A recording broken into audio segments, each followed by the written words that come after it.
Newbury Park, two guys ran 148 this weekend. There you go. A guy ran 4 flat and a guy ran 404. Go. I mean, yeah, speaking of Newbury Park, that's insane. What was it? 4 flat, 404, 148, and 149? 148, 148. Yeah, two 148s. Two 148s? Mm-hmm. Yeah, I mean, obviously we're now looking forward to what they're going to do at Penn Relays because they're running in that Olympic development 4x mile against on running. Obviously, on running is not the same as a bunch of high school kids, and on running is going to destroy them. But if you have two 148s, a 4 flat, and a 404, you have to think that they are going to be able to get very, very close to 16 flat, 4 or 4x mile.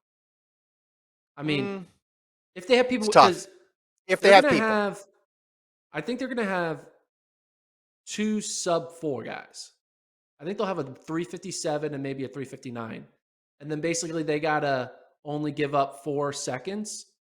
You know, you feel the energy, and the one guy runs 403, the other guy runs 401, and then all of a sudden you're crossing the line at 16 minutes. Now, obviously, you're doing it by yourself. It's a big difference, but like, Yeah. they're going to put down a time that is going to be like, I'm willing to put the over under at like 16:10, which is insane for a high school team. Typically, you put the Oh, over under at like 16:40. But I'm thinking 16:10 now. yeah. Let's not get confused here. All of this is insane. 148, Yeah. 148, 4 flat, 404. That is crazy.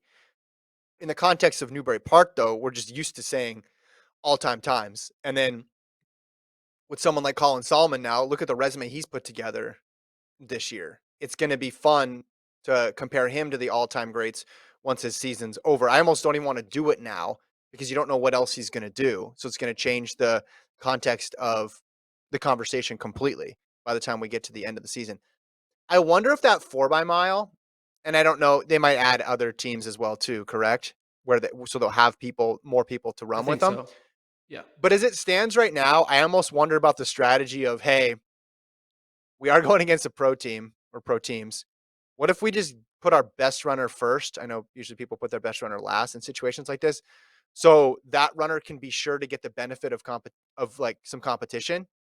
And then you can have for sure leading, not for sure, because sub 4 is not for sure, but your best chance of just being in the race longer and getting the benefit of the competition versus if you put someone slower off the bat, then you're going to have the risk of all 4 people not really running with anybody. And then that gets really tough.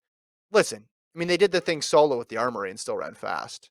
They're going to run fast. It's just a matter of what sort of mark they leave for next year's team to beat or a team 50 years from now to beat. I do like the strategy of going fast to slow. I think that actually might be the best strategy for them because that is the one strategy that they need to do in order to ensure that their second and third best guys run as fast as they possibly can. Because we know Mhm. Colin Solomon's going to run well, but if you're able to get their 2, 3 guys to run PBs and run like a second or two better than they've ever run before, and Mhm. then all of a sudden you got 75% of your relay at all time pace. And Yeah. then now you just like, you're banking on, all right, you're the slow guy. Again, the slow guy's a 404 runner.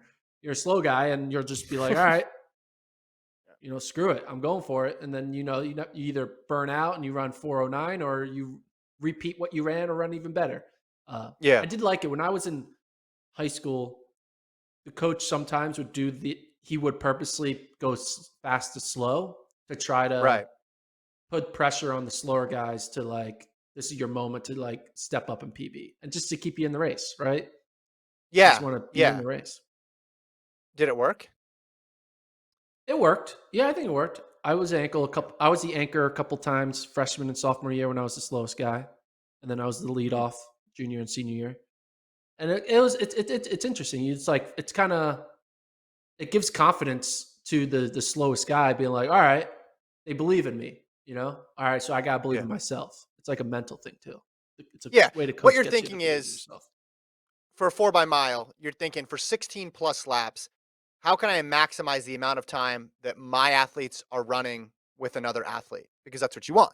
You want them out Yeah. there running with other people. So that requires you perhaps to change the order out of the traditional way that you'd structure it. Because listen, if you go their number one versus On's number one, their number two versus On's number two, it's like, all right, Yeah. that's a little too much to ask. Like, hey, go against Oliver Hoare, heads up. I mean, even going against their number two or their number three is tough, but at least it shrinks the gap a bit there. And maybe some of those other teams in there, maybe their second, third, fourth fastest guys aren't as quick. And then you can get the benefit of them, being in the race, not feeling like they're part of the race and not just, hey, we're just running four separate time trials. Um, all right. Good segment there, Gordon. You did good. How's your shoulder?